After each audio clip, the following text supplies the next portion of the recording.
L'idée, c'est d'aboutir à un rapport de synthèse, des orientations de ce rapport de synthèse, mais aussi de travailler sur les solutions que les territoires pourront mettre en place.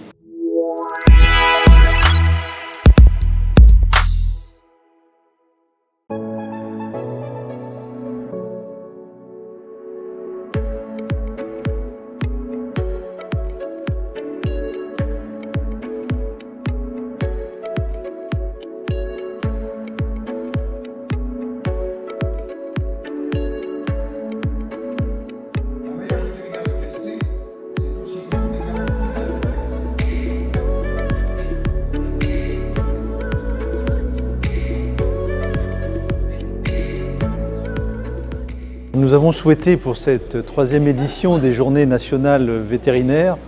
d'aborder la question du maillage vétérinaire, puisque des travaux sont en cours depuis maintenant le début de l'année, concrétisés par un appel à manifestation d'intérêt qui a été lancé,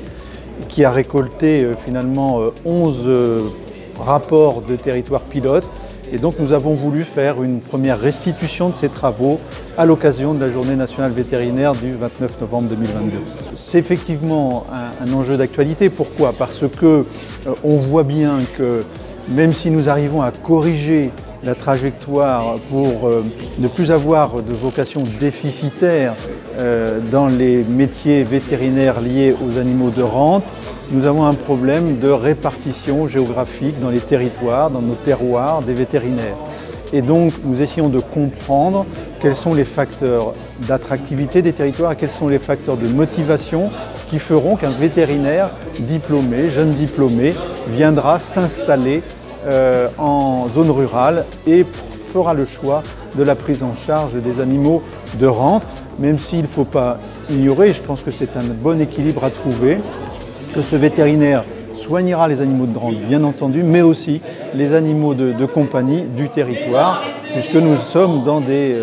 situations où les familles ont des animaux dans ces secteurs. Alors l'objectif est bien de faire un point d'étape sur les travaux qui ont été conduits, plus largement d'ancrer une dynamique sur la question des diagnostics territoriaux et sur les plans d'action des territoires. L'idée, c'est d'aboutir à un rapport de synthèse, des orientations de ce rapport de synthèse, mais aussi de travailler sur les boîtes à outils, c'est-à-dire les solutions que les territoires pourront mettre en place.